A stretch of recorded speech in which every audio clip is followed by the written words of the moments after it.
Chapter 20. Resurrection and Reincarnation. Beings who love each other are able to become immortal like the gods. Happy is he who can already eat at the delicious fruits of the tree of life. Know, beloved, that there are two exquisite trees in Eden that even share their roots. One is the tree of knowledge. The other is the tree of life. The first gives you wisdom. The second makes you immortal. Everyone who has worked in the great work has the right to eat of the delicious fruits of the tree of life.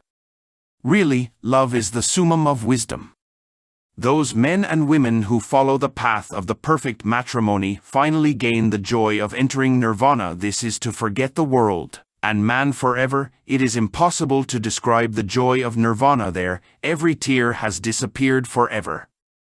There the soul, divested of the four bodies of sin, submerges in the infinite joy of the music of the spheres.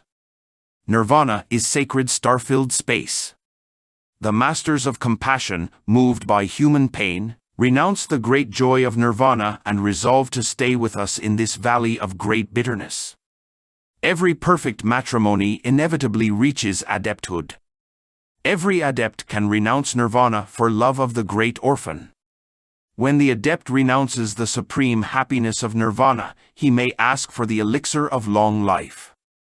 The privileged who receive the marvelous elixir die but do not die. On the third day they are raised. This has already been demonstrated by the adorable. On the third day the adept comes before the sepulchre accompanied by holy women who bring medicines and aromatic unguents. The angels of death and other ineffable hierarchies also accompany the adept. The adept calls out in a great voice, invoking his physical body which sleeps within the holy sepulchre. The body is raised and can escape from the sepulchre, taking advantage of the existence of hyperspace. In the superior worlds, the physical body is treated by the holy women with medicines and aromatic unguents. After the body has returned to life, obeying supreme orders, it enters the sidereal head of the soul master. Thus he regains possession of his glorified body. This is the precious gift of Cupid. Every resurrected body normally lives within the superior worlds. Nevertheless, we should clarify that the resurrected masters can make themselves visible and tangible in any place and then disappear instantaneously. The memory of Count Cagliostro comes to mind. This great master fulfilled a great political mission in Europe and astounded the whole of humanity. This great master was really the one who provoked the fall of the kings of Europe. In fact, we owe the Republic to him. He lived during the time of Jesus Christ, was a personal friend of Cleopatra, worked for Catherine de' Medici. He was known during various centuries in Europe. He used various names such as Giuseppe Balsamo, Count Cagliostro, etc. The immortal Babaji, the Yogi Christ of India, still lives in India. This master was the instructor of the great masters who lived through the terrifying night of time. Nevertheless, this sublime elder looks like a young man of 25. Let us remember Count Zanoni, a youth despite his 1,000 years. Unfortunately, this Chaldean sage failed completely because he fell in love with an actress from Naples. He made the mistake of uniting with her and spilling the glass of Hermes. The result was horrible. Zanoni died on the guillotine during the French Revolution. Resurrected masters travel from one place to another using hyperspace. This can be demonstrated by hypergeometry. Astrophysics will soon discover the existence of hyperspace. Sometimes the resurrected masters, after fulfilling a particular mission in some country, allow themselves the luxury of passing for dead. On the third day they repeat their resurrection and leave for another country to work under a different name. In this way Cagliostro, 2 years after his death, appeared in other cities using a different name in order to continue his work. The perfect matrimony converts us into gods. Great is the joy of love. In fact, only love confers upon us immortality. Blessed be love, blessed the beings who adore each other. Resurrection and reincarnation. Many students of occultism confuse resurrection with reincarnation. The Gospels have always been very poorly interpreted by occultist students. There are various types of resurrection, just as there are various types of reincarnation. This is what we shall clarify in this chapter. Every true adept has a body of paradise. This body is of flesh and bone, however, this is flesh that does not come from Adam. The body of paradise is formed with the best atoms of the physical organism. Many adepts resurrect with this body of paradise in the superior worlds after death. With this body of paradise, resurrected masters can visit the physical world and make themselves visible and tangible at will. This is a type of ineffable resurrection. Nevertheless, we affirm that the resurrection with the mortal body of Adam, though more painful due to the return to this valley of bitterness, is because of this more glorious. All the adepts of the secret path who form the guardian wall have resurrected with the body of Adam. There are also initiatic resurrections. The third initiation of fire signifies the resurrection in the astral world. Everyone who passes through the third initiation of fire has to live the drama of the Christ in the astral world: life, passion, death, and resurrection. Reincarnation of the personality. The personality is time. The personality lives in its own time and does not reincarnate. After death, the personality also goes to the grave. For the personality there are no tomorrows. The personality lives in the cemetery, wanders about the cemetery, or goes down into its grave. It is neither the astral body nor the etheric double. It is not the soul. It is time. It is energetic and it disintegrates very slowly. The personality can never reincarnate. It does not ever reincarnate. There are no tomorrows for the human personality. That which continues, which reincarnates, is not the soul either, because the human being still does not have soul.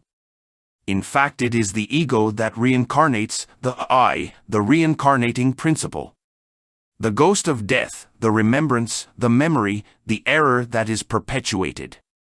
Lifespan. The unit of life of any living creature is equivalent to one beat of its heart. Every living thing has a defined period of time. The life of a planet is 2,700,000,000 beats. That same quantity corresponds to the ant, the worm, the eagle, the microbe, to man, and in general to all creatures. The lifespan of each world and each creature is proportionally the same. Clearly, the beat of a world occurs every 27,000 years, but the heart of an insect beats more rapidly. An insect that lives for only one summer evening has had in its heart the same number of beats as a planet, except that those beats have been more rapid. Time is not a straight line, as the erudite ignoramuses believe. Time is a closed curve. Eternity is another thing. Eternity has nothing to do with time, and what is beyond eternity and time is known only by the great illuminated adepts, the masters of humanity. There are 3 known dimensions and 3 unknown dimensions, a total of 6 fundamental dimensions. The 3 known dimensions are length, width, and depth. The 3 unknown dimensions are time, eternity, and what is beyond time and eternity. This is the spiral of 6 curves. Time belongs to the 4th dimension, eternity to the 5th dimension, that which is beyond eternity and time, to the 6th dimension. The personality lives in a closed curve of time. She is a daughter of her time and ends with her time. Time cannot reincarnate. There are no tomorrows for the human personality. The circle of time revolves within the circle of eternity. In eternity there is no time, but time revolves within the circle of eternity. The serpent always bites its own tail. A time and a personality end, but with the turning of the wheel, a new time and a new personality appear upon the earth. The ego is reincarnated and everything is repeated.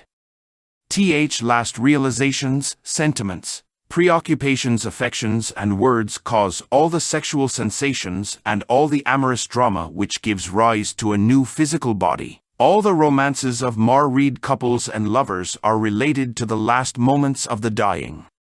The path of life is formed by hoofprints of the horse of death. At death, time closes and eternity opens. The sword of eternity first opens and then closes when the ego returns to the circle of time. Recurrence. The initiates of the fourth way define recurrence as the repetition of acts, scenes, and events. Everything is repeated. The law of recurrence is a tremendous reality. In each reincarnation the same events are repeated. The repetition of acts is accompanied by its corresponding karma.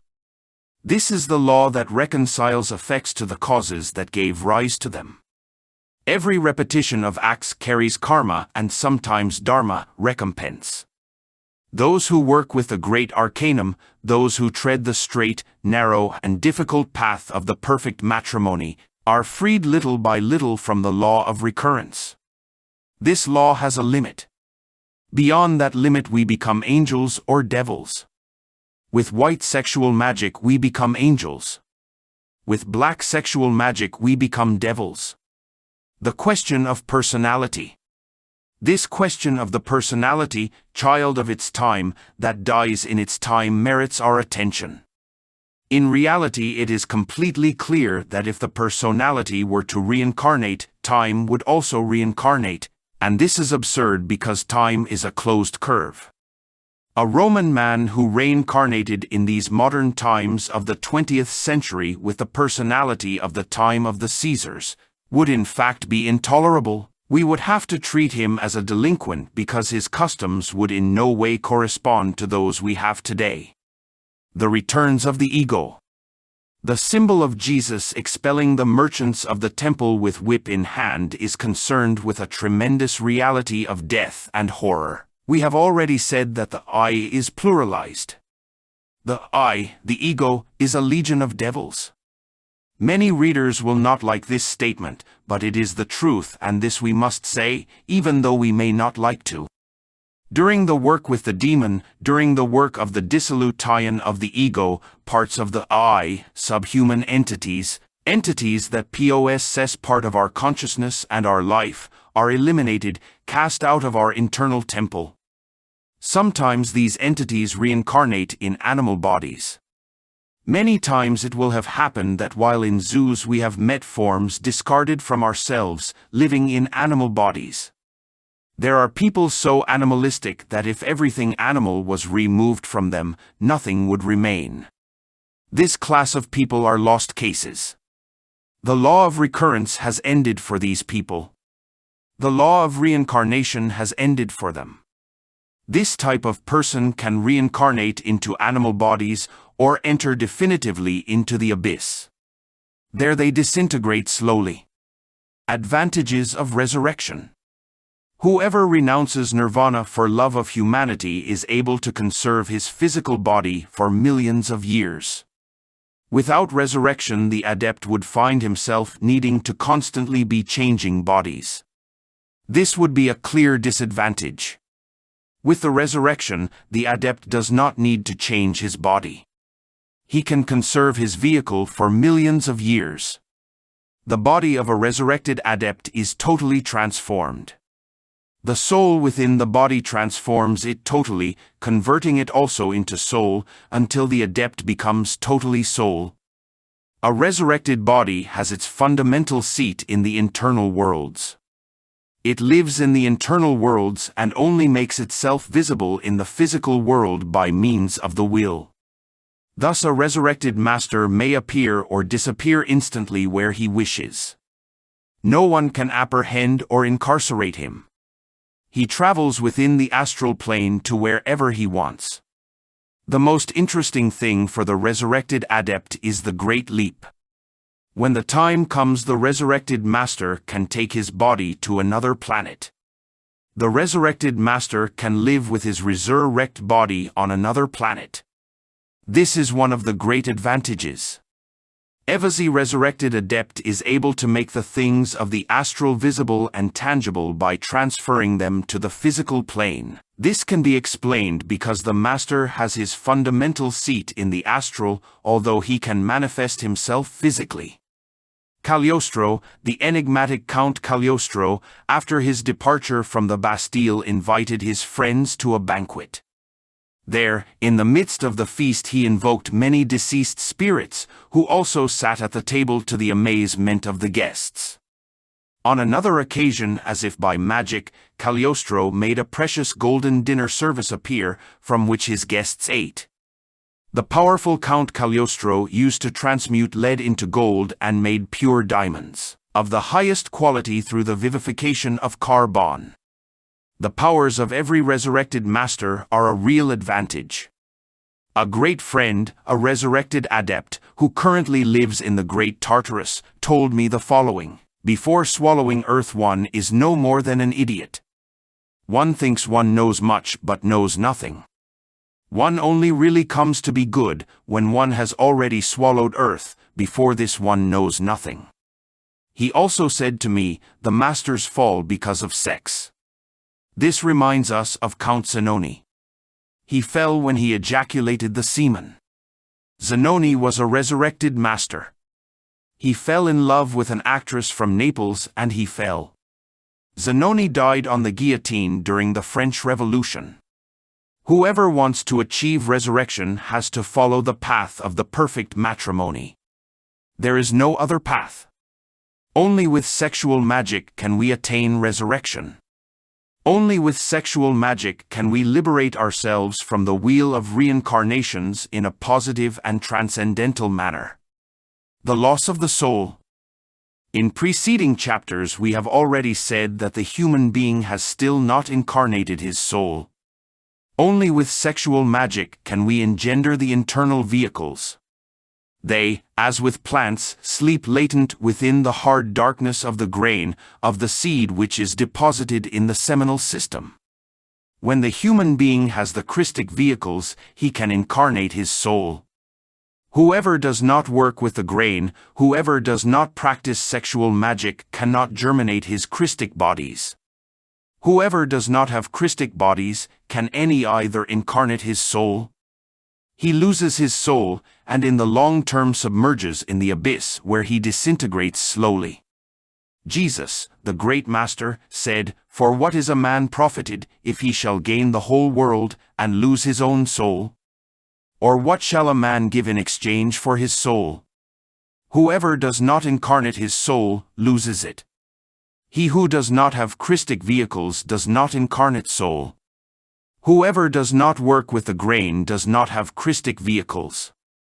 Whoever does not practice sexual magic does not work with the grain.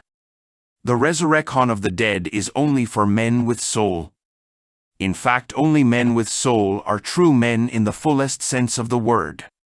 Only true men can achieve the great resurrection. Only men with soul can endure the funereal trials of the 13th arcanern.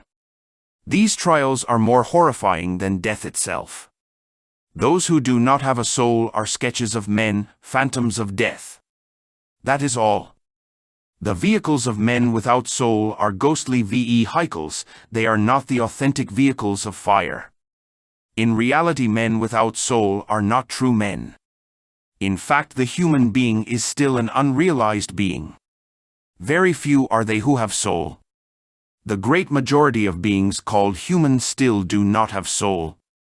Of what use is it for man to accumulate all the riches of the world if he loses his soul? The resurrection of the dead is only for men with soul. Real immortality is only for men with soul. Love and death. To many readers it may seem strange that we relate love with death and resurrection. In Hindustani mythology, love and death are the two faces of the one deity. Shiva, the god of the universal sexual creative force, is at the same time the god of violent death and destruction. The wife of Shiva also has two faces. She is at one and the same time Parvati and Kali. As Parvati, she is supreme beauty, love and happiness. As Kali or Durga, she can transform herself into death, disgrace, and bitterness. Shiva and Kali together symbolize the tree of knowledge, the tree of the science of good and evil. Love and death are twin brothers who never separate. The path of life is formed by the hoofprints of the horse of death. The error of many cults and schools lies in their being unilateral. They study death but do not want to study love, when in fact these are the two faces of the deity. The diverse doctrines of the Orient and the Occident really believe that they know love, when in fact they do not. Love is a cosmic phenomenon in which the history of the earth and its races are simple accidents. Love is the mysterious magnetic and occult force which the alchemist needs to fabricate the philosophical stone, and the elixir of long life, without which resurrection is impossible. Love is a force that the I can never subordinate because Satan can never subjugate God. The erudite ignoramuses are mistaken about the origin of love. The foolish are mistaken about its effect. It is stupid to suppose that the only objective of love is the reproduction of the species. In fact, love unfolds and develops in a very different plane, which the swine of materialism ignore. Only an infinitesimal force of love is used for the perpetuation of the species. What happens to the rest of the force? Where does it go? Where does it unfold? This is what the erudite ignoramuses ignore. Love is energy and cannot be lost. The excess energy has other uses and purposes which people ignore. The excess energy of love is intimately related with thought, feeling, and will. Without sexual energy, these faculties could not unfold. The creative energy is transformed into beauty, thought, feelings, harmony, poetry, art, wisdom, etc. The supreme transformation of creative energy produces as a result the awakening of consciousness and the death and resurrection of the initiate. Really, all the creative activity of humanity comes from the marvelous force of love. Love is the marvelous force that awakens the mystical powers of man. Without love, the resurrection of the dead is impossible. It is urgent to once again open the temples of love, to celebrate again the mystic festivals of love. The serpent of fire only awakens with the enchantments of love. If we want the resurrection of the dead, we first need to be devoured by the serpent. The person who has not been devoured by the serpent is worth nothing. If we want the word to become flesh in us, we need to practice sexual magic intensely. The word is in the sex. The lingam yoni is the basis of all power. First, we need to raise the serpent upon the staff and then be swallowed by the serpent. Thus, we become serpents. In India, the adepts are called nagas, serpents. In Teotihuacan, Mexico, there is a marvelous temple of serpents. Only the serpents of fire can resurrect from the dead. An inhabitant of a two-dimensional world, with their two-dimensional psychology, would believe that all the phenomena occurring in that plane would have their cause and effect, their birth and death there. Such phenomena would for these beings be identical. All phenomena which came from the third dimension would be taken by these two-dimensional beings as unique facts of their two-dimensional world. They would not accept being told of a third dimension because for them, only their flat, two-dimensional world would exist. Nevertheless, if these flat beings would resolve to abandon their two-dimensional psychology in order to deeply comprehend the causes of all the phenomena of their world, they could then depart from it and discover with astonishment a great unknown world, the three-dimensional world. The same thing happens with the question of love. People believe that love is only to perpetuate the species. People only believe that love is vulgarity, carnal pleasure, violent desire, satisfaction, etc. Only the person who can see beyond these animal passions, only the person who renounces this type of animal psychology can discover in other worlds and dimensions the grandeur and majesty of that which is called love. People sleep profoundly. People live sleeping and dream about love, but they have not awakened to love. They sing about love and believe that love is that which they dream. When man awakens to love, he makes himself conscious of love and recognizes that he was dreaming. Then and only then does he discover the true meaning of love. Only then does he discover that which before he dreamed of. Only then does he come to know that which is called love. This awaken ing is similar to that of the man who, being far from the physical body in the astral body, realizes that he has awakened consciousness. People walk asleep in the astral.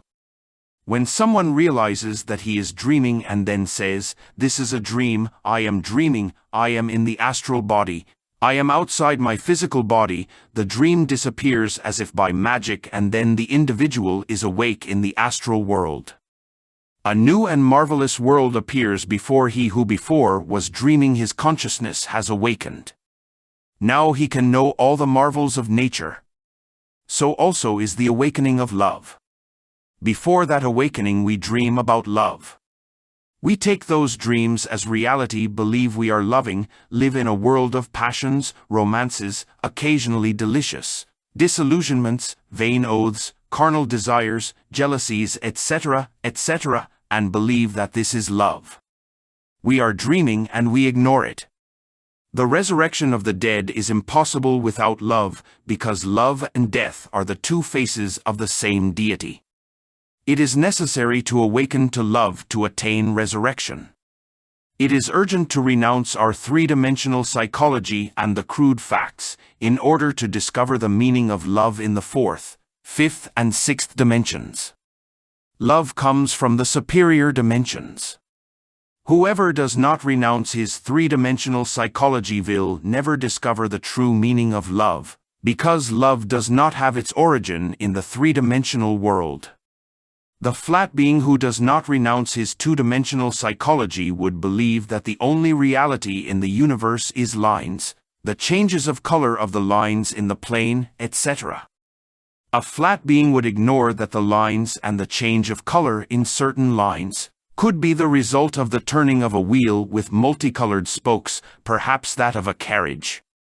The two-dimensional being would ignore the existence of such a carriage, and with his two-dimensional psychology would not believe in such a carriage. He would only believe in the lines and the changes of color seen in his world, without knowing that these are only effects of superior causes. So also are they who believe that love is only of this three-dimensional world and who only accept the crude facts as the only true meaning of love. People like this cannot discover the true meaning of love. People like this cannot be devoured by the serpent of fire. People like this cannot resurrect from the dead. All those poets, all those lovers have sung of love, but none really knows that which is called love. People only dream about that which is called love. People have not awakened to love. Chapter 21. The Ninth Sphere. In the great ancient civilizations that have preceded us in the course of history, the descent to the ninth sphere was the greatest test of the supreme dignity of the Hierophant. Hermes, Buddha, Jesus, Dante, Zoroaster, and many other great masters had to pass through that difficult trial. Remember, most beloved disciples, that the ninth sphere is the sex. Many are they who enter the ninth sphere, but it is very rare to find anyone who is victorious in the difficult trial. Most occult students live fluttering from school to school, from lodge to lodge, always curious, always in search of novelties, on the lookout for any new lecturer who arrives in the city. When any of these students resolves to work with the Arcanum AZF, when any of these students resolves to descend to the ninth sphere, to work with the fire and the water, he does as always, searching, always curious, always foolish. The occultist student turns everything into little schools and theories. If he enters the ninth sphere, he does so as if he enters another little school, always an imbecile, always curious, always foolish. It is difficult to find a serious and determined aspirant of the truth on the path of the perfect matrimony. Sometimes students appear who are apparently very mature and serious, but in the end they show their true colors.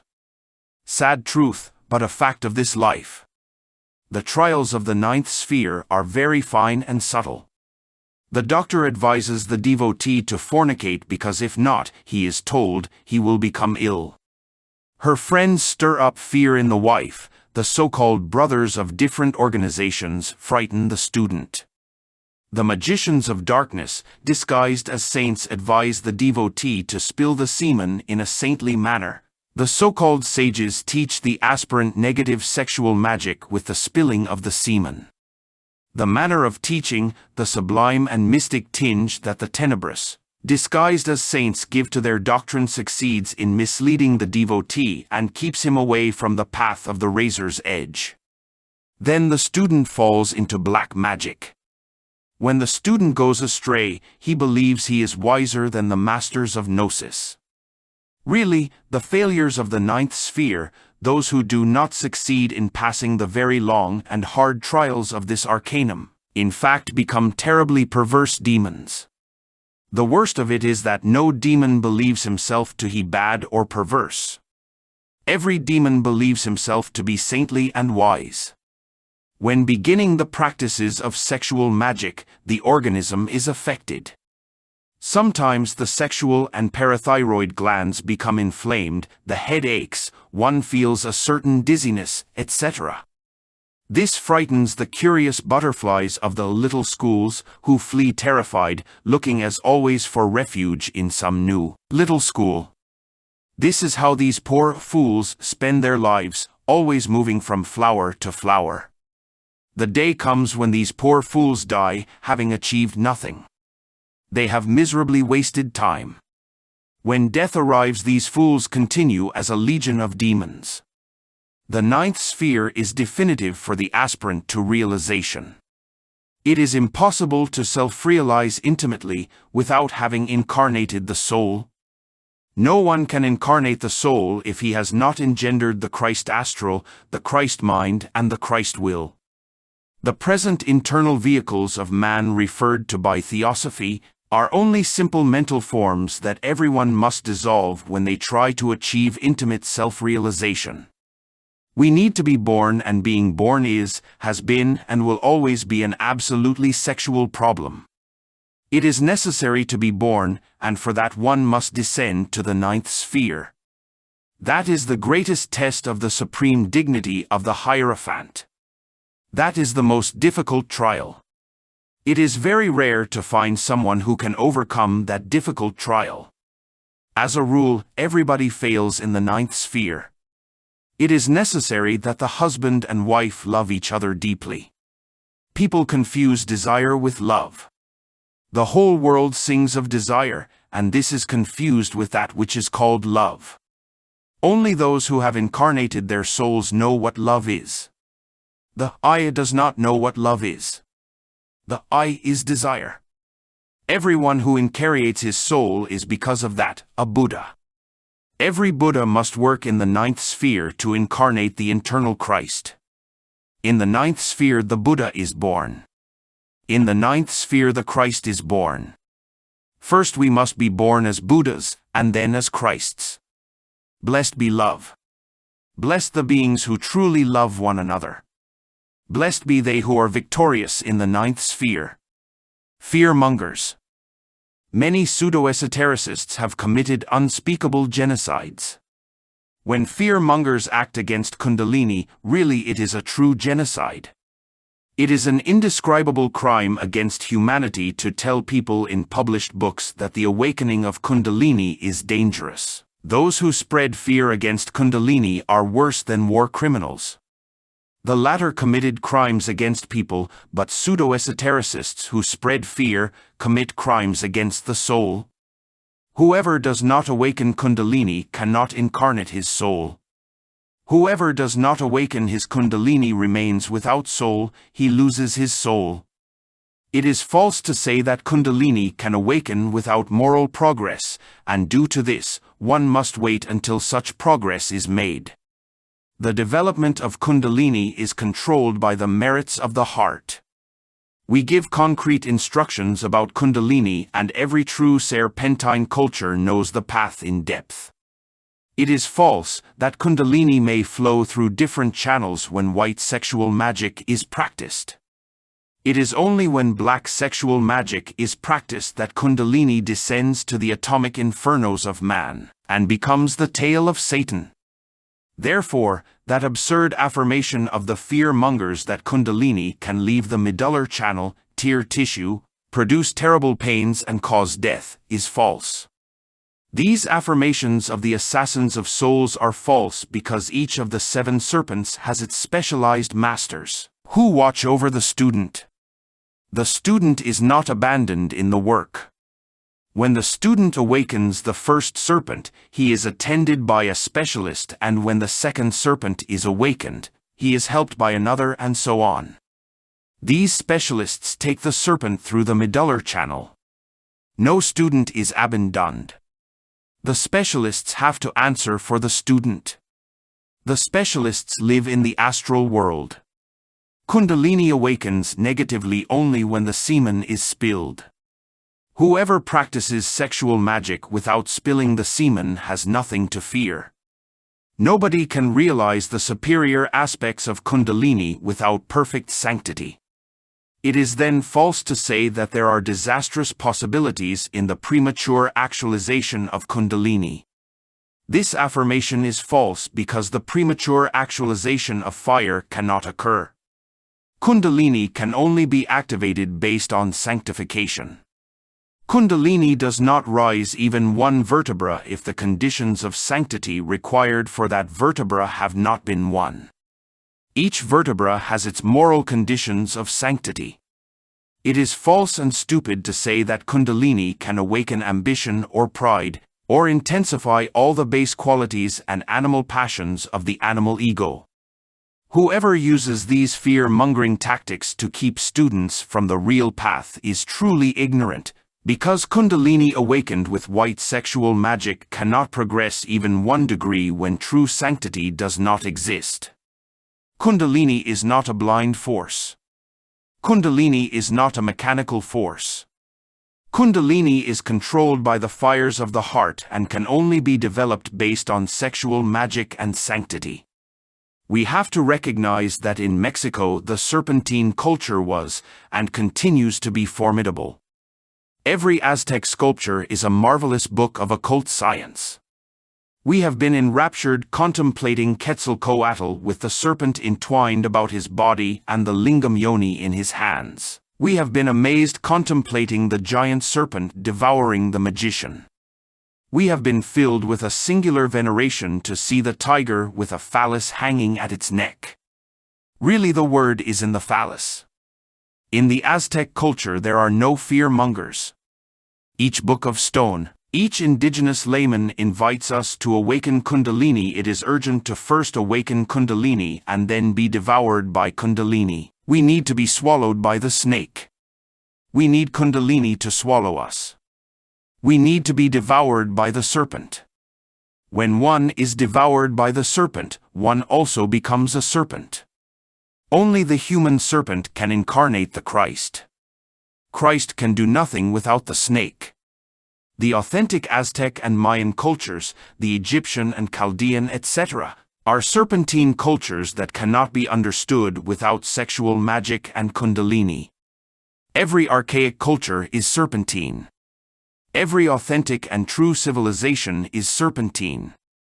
A civilization without the wisdom of the serpent is not a real civilization. The ascent and descent of Kundalini.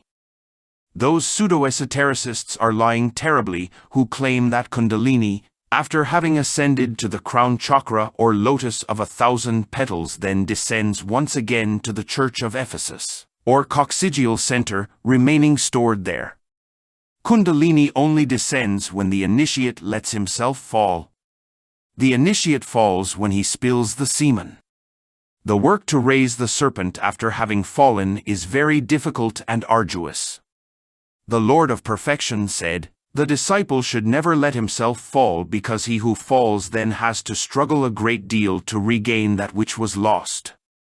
The Hindus say that within the medullary channel there is a channel called Sushumna, and within this channel, there is another called Vajrini, and within this, a third called Citrine, as fine as a spider's thread on which the chakras are threaded, like the knots on a bamboo pole. Thus speak the sacred books of India, and we know that Kundalini rises through the Citrine solely and exclusively with the Maithuna, sexual magic, Arcanum AZF. We practice internal meditation to achieve ecstasy, but we know very well that Kundalini does not awaken with meditation, because Kundalini is sexual. It is false to affirm that the awakening of Kundalini is achieved through meditation. Meditation is a technique to receive information. Meditation is not a technique for awakening Kundalini. The pseudo-esotericists have done much damage with their ignorance. In India there are 7 fundamental schools of yoga, and these all speak of Kundalini. These schools of yoga are of no use if Tantrism is not studied. Tantrism is the best of the Orient. Maithuna, sexual magic, is practiced in every authentic school of esoteric yoga. This is Tantrism. The Tantras give fundamental value to yoga. In the center of the lotus of the heart there is a marvelous triangle. This triangle also exists in the coccygeal chakra and in the chakra located between the eyebrows. In each of these chakras there is a mysterious knot. These are the 3 knots. These knots indicate a profound meaning. Here we have the 3 fundamental changes in the work with the serpent. In the first knot, Church of Ephesus, we abandon the system of spilling the semen. In the second knot, Church of Thyatira, we learn to truly love. In the third knot, Church of Philadelphia, we gain true wisdom and we see clairvoyantly. Kundalini in its ascent must untie these 3 mysterious knots. The pseudo-esotericists marvel that the early Hindu yogis hardly mention the etheric chakras or plexi, but instead concentrate all their attention on the chakras of the spine and Kundalini. In fact, the early Hindu yogis were tantrics and practiced Maithuna. They were true initiates of the wisdom of the serpent. They knew very well that the key to our redemption is found in the spine and in the semen. They understood that the awakened Kundalini opens the spinal chakras and that these in turn activate the chakras of the plexi. Thus, foremost are the spinal chakras and the serpent. All the great sages and patriarchs of the ancient serpentine civilizations knew this very well. In the 3 triangles, base, cardiac and frontal, the deity is represented as a sexual lingam. This tells us much, but the erudite ignoramuses always search for evasions and excuses in order to alter the truth. It is not fair that pseudo-esotericists continue deceiving, consciously or unconsciously, poor suffering humanity. We have studied the great serpentine civilizations in depth, and therefore we speak clearly so that those who want to, can truly save themselves. We are here to speak the truth, and we say it even though pseudo-occultists and infrasexuals declare themselves to be our worst enemies. The truth must be told, and we tell it with great pleasure. It is necessary to work with Kundalini and untie the 3 knots. Those 3 knots are the 3 triangles which transform our lives with chastity, love and wisdom. The sexual spasm. The White Lodge has totally and absolutely prohibited the sexual spasm. It is absurd to reach spasm. Those who practice sexual magic should never reach spasm. Those who attempt to avoid seminal ejaculation without giving up the pleasure of the spasm may suffer disastrous consequences to the organism. The spasm is very violent, and if the organism is violated, the results are immediate impotence, damage to the nervous system, etc., etc. Everyone who practices sexual magic must withdraw from the act long before spasm. Doctors know very well the reasons why those who practice sexual magic should withdraw before spasm. Sexual magic should be practiced only once a day. One should never practice twice a day. Never in our lives should we spill the semen. Never. Never. Never. One has to know how to understand this order of the White Lodge, because if by misfortune the spasm comes against our will, the disciple will withdraw from the act and immediately lie down in decubitus dorsal, face up, and will then refrain quickly with the following movements. Instructions 1. Make the supreme effort that a woman makes when she is giving birth, sending the nervous current towards the sexual organs, but with it, making an effort to close the sphincters or exits through which the seminal fluid usually escapes. This is a supreme effort. 2. Inhale as if you were pumping or making the seminal fluid rise with the respiration towards the brain. As you inhale, vocalize the mantra HAM. Imagine this energy rising to the brain and then passing to the heart. 3. Now exhale the breath, imagining the sexual energy being fixed in the heart. Whilst exhaling, vocalize the mantra SAH. If the spasm is very strong, refrain, and continue inhaling and exhaling with the help of the mantra HAM-SAH. HAM is masculine. SAH is feminine. HAM is solar. SAH is lunar. One must expel the air rapidly through the mouth, producing the sound SAH in a soft and delightful way. One must inhale with the mouth half open, mentally singing the mantra HAM. The basic idea of this esoteric exercise is to invert the respiratory process, making it truly positive, since in the present state the negative lunar aspect SAH predominates, which leads to seminal discharge. By inverting the respiratory process through this breathing exercise, the centrifugal force becomes centripetal and the semen then flows inwards and upwards. Amplification. The instructions that we have given in the preceding paragraphs in the case of spasm can also be applied in general to every practice of sexual magic. Every practice of sexual magic can be concluded with this marvel-louse exercise. The work in the 9th sphere means struggle, sacrifice, effort, will. The weak flee from the 9th sphere, horrified, terrified, frightened. Those who are devoured by the serpent become serpents, gods. In very grave cases, when the sexual spasm occurs suddenly, with imminent danger of seminal ejaculation, the initiate should immediately withdraw from the act and lie on his back on the floor, holding his breath. To do this, he should seal his nasal passages, pressing them with his index finger and thumb.